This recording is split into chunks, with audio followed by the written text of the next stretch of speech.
Alors, toujours dans le concept de la musique sénégalaise, donc percussion très en avant, malheureusement, certains musiciens arrivent à mettre des percussions assez bas.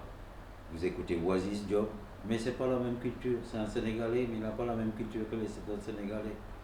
Parce qu'il y a un mélange de culture européenne et d'ouverture. Le gros problème que nous avons ici, les musiciens de Mbala, en général, n'écoutent pas la musique des autres, n'écoutent pas les autres musiques. Et c'est le problème.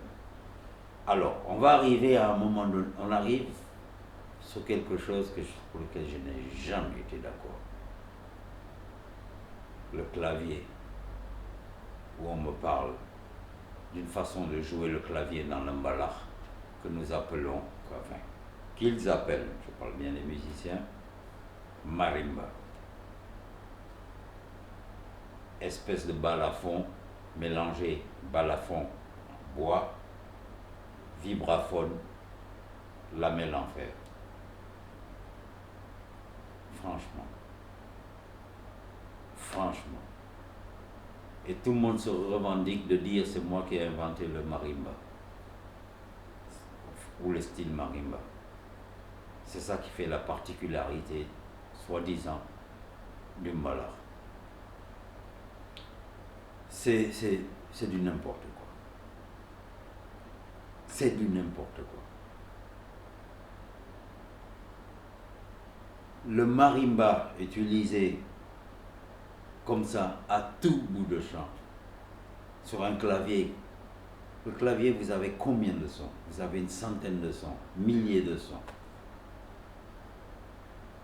Vous avez un seul son pendant tous les morceaux. Mais pourquoi avoir un clavier dans ce cas-là?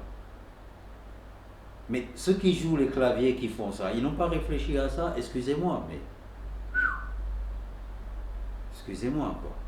Mais franchement, je pense que nous avons les sons que nous pouvons exploiter. Je ne dis pas qu'il y en a qui n'exploitent pas les autres sons.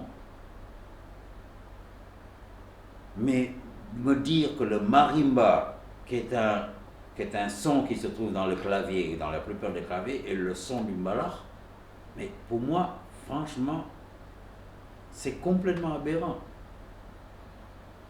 C'est complètement aberrant. On en fait une spécificité pour la musique, et c'est quelque chose en plus qui est percussif. Donc, nous avons les percussions, énormément de percussions, le tama, plus encore le marimba.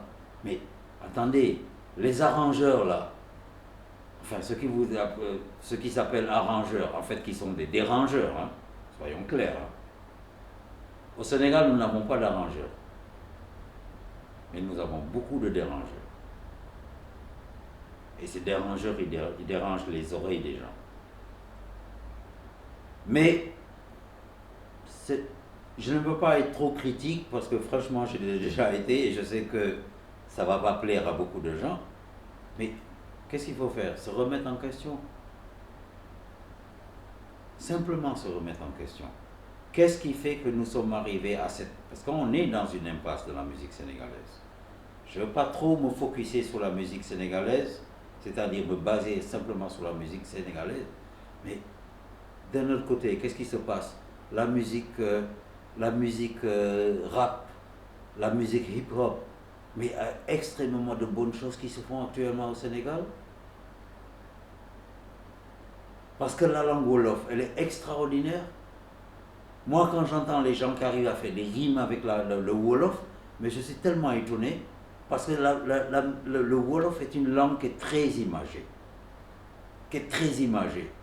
Les gens arrivent à faire des rimes, à exprimer ce qu'ils ont envie de dire sous le rap. Moi, je pense que le rap, le hip-hop, et peut-être le slam et tout ça, mais c'est la musique au Sénégal qui va dépasser le mbalakh, pas au point de vue musical simplement, mais je veux dire dans la conception des choses. Voilà un exemple qui est là. Je ne veux pas dire que tout ce qui est fait dans ce domaine-là est bon, mais je veux simplement dire qu'il y a de très bonnes choses qui se font mais qu'on ne passe pas beaucoup. C'est vrai qu'il y a des stations de radio, moi quand je les écoute, j'écoute beaucoup la radio. Je les entends, je les vois quand quelqu'un des rappeurs vont faire un bulletin d'information, de nouvelles en rap, mais c'est extraordinaire parce que franchement, c'est original. C'est au Sénégal qu'on découvre ça, c'est au Sénégal qu'on fait ça pour la première fois. On se sort maintenant de tout ce qui est américain. Parce qu'on a toujours eu l'exemple d'Américains, c'est les meilleurs. C'est eux qui ont inventé ces musiques, soi-disant. Et nous, on les imite. Mais ce qu'on doit faire, c'est créer nos propres airs, nos propres harmonies, nos propres musiques, nos propres rythmes. Les rythmes, on les a. Nos musiques, on les a. Mais qu'est-ce qui fait qu'on n'arrive pas à les exporter? Qu'est-ce qui fait qu'on n'arrive pas à sortir de ça? Et l'autre problème qu'on est en train de poser, c'est que toute cette génération, toutes ces générations, nous sommes en train de les aliéner parce que nous leur donnons qu'un seul style de musique ou deux styles de musique et on leur dit que c'est ça la musique au Sénégal. Excusez-moi, c'est pas ça la musique au Sénégal. Moi, cet après-midi, je vous dis, j'écoutais de la musique valse viennoise. Cet après-midi, je vous dis bien ce jour. Cet après-midi, j'écoutais de la valse viennoise. Johann Strauss. Bon, je sais que là, je parle peut-être allemand ou chinois ou autrichien, mais c'était de la musique de la valse. Beaucoup d'orchestres ici à l'époque jouaient de la valse. Mais aujourd'hui, parler de valse à la nouvelle génération de Sénégalais, ils n'ont aucune idée. Nous, notre génération, c'est-à-dire dans les années 40, 50, 60, 70, 80, nous écoutions toutes les musiques. Nous avions 2 chaînes de radio, Radio Sénégal, toutes les musiques passaient. Et même la musique locale. Je veux dire la musique folklorique, ce qu'on dit la musique traditionnelle. Nous connaissions tous les... Moi, aujourd'hui, j'écoute énormément Boukounta Ndiaye, parce que c'est un de mes ralamistes les plus importants, avec une très belle voix. Ça va faire 30 ans que je l'écoute. Plus de 30 ans que j'ai découvert. Pourtant, je suis un musicien de jazz. C'est ça que je veux dire, c'est-à-dire cette culture-là que nous devons avoir derrière tout ça, qui va nous permettre de progresser. Parce que le monde est fait de culture, le monde est fait d'échanges, le monde est fait de partage. On ne peut pas se développer si on ne se partage pas avec les autres. Pourquoi aujourd'hui tous les échanges commerciaux, les échanges économiques sont faits entre pays et pays? Dès qu'il y a un problème, regardez Donald Trump, dès qu'il n'est plus d'accord, il bloque un pays économiquement. Et ça amène des problèmes, non seulement au pays qu'il bloque, mais à son propre pays. Parce qu'aujourd'hui, on est dans un monde d'ouverture. Les réseaux sociaux sont là. Internet est là. Ok. Les drones sont là. Toute cette technologie est là pour nous aider à nous développer. Mais comment on l'utilise? C'est ça qui est important. C'est ça qui est important. Aujourd'hui, au Sénégal, nous avons tout ce qu'il nous faut pour nous développer au point de vue média, au point de vue musique. Il y a des studios à n'en plus finir. Il y a quelques jours, j'étais encore dans un studio avec un ami, pas pour moi. Tout le monde a un téléphone. Les plus sophistiqués téléphones, on les trouve au Sénégal. Les gens sont toujours sur leur téléphone. Ils font quoi avec leur téléphone? Les choses sérieuses, les gens ne le font pas. Il y a tellement de choses à découvrir dans ce monde-là aujourd'hui. Mais on pense que tout se trouve maintenant dans nos téléphones, mais on ne l'utilise pas à bon escient. Il y a tellement de belles musiques dans le monde. Parce que là, on parle de musique. Il y a tellement de belles choses qui se passent dans le monde au point de vue musical. Mais nous, on reste dans un certain système, dans un certain style de musique et on ne s'en sort pas. Je parle d'une grande majorité, je parle du Sénégal, hein, une grande majorité du Sénégal. On ne sort pas de notre carcan.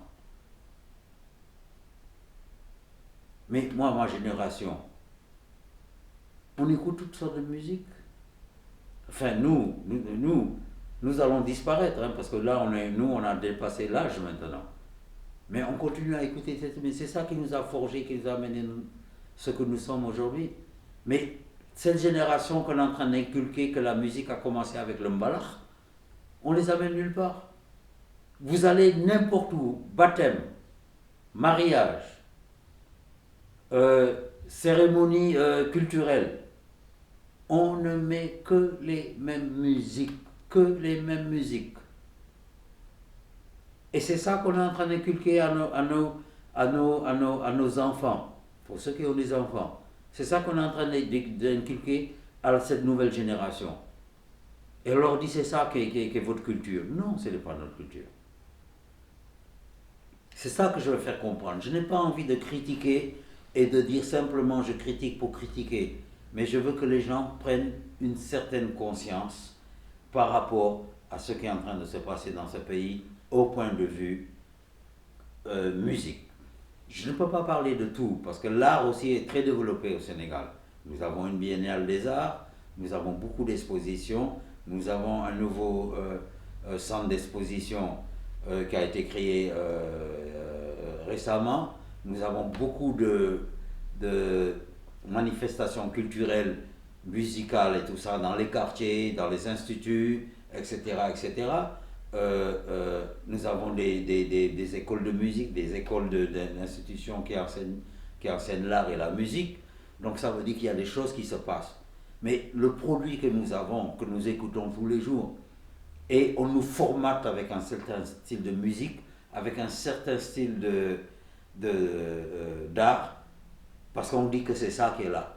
Excusez-moi, mais les journalistes, critiques d'art, les journalistes ou animateurs critiques de musique au Sénégal, pratiquement, nous n'en avons pas. Je suis clair. Nous n'en avons pas. Il ne faut pas chercher de midi à 14h. Quand vous lisez les articles, moi j'achète le journal tous les jours. J'achète plusieurs journaux par jour. Quand je vois une interview, donc quelqu'un qu'on pose des questions sur la musique, ça n'a jamais à voir avec la musique.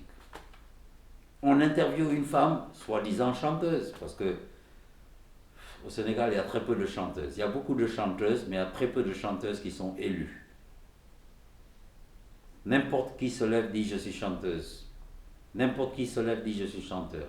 Mais quand vous voyez que le journaliste ou la journaliste pose des questions, voilà, il paraît que vous étiez marié, maintenant vous n'avez plus, vous êtes divorcé, pourquoi? Ça n'a rien à voir avec la musique.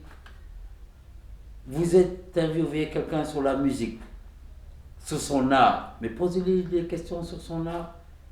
On n'entend jamais les musiciens qui accompagnent les chanteurs ou les chanteuses. On entend toujours les chanteurs et les chanteuses qui sont vraiment pas d'un très bon niveau. Je redis et je le redis, ça va fâcher beaucoup de gens, mais je suis très content que ça va les fâcher et peut-être que ça va leur permettre de réagir. Nous n'avons pas de critique d'art au Sénégal, je veux dire dans le côté de la musique. Maintenant, art plastique ou d'autres arts, certainement nous en avons. Mais dans la musique, ceux qui posent des questions, ceux qui se disent journalistes, ceux qui disent qu'ils connaissent la musique, n'ont aucune idée de la musique. Les animateurs, radio, télévision, qui font des émissions sur la musique, ne comprennent pas ce qu'ils font. Quand moi j'entends quelqu'un à la radio, on met un disque, ils font une émission sur le reggae. Le reggae est en train de passer, ils sont en train de chanter sur le reggae tout le temps. Ce n'est pas de l'animation, excusez-moi. Ils sont là au téléphone, en train de parler avec les gens. Excusez-moi, ce n'est pas des critiques musicaux, ce n'est pas des animateurs musicaux.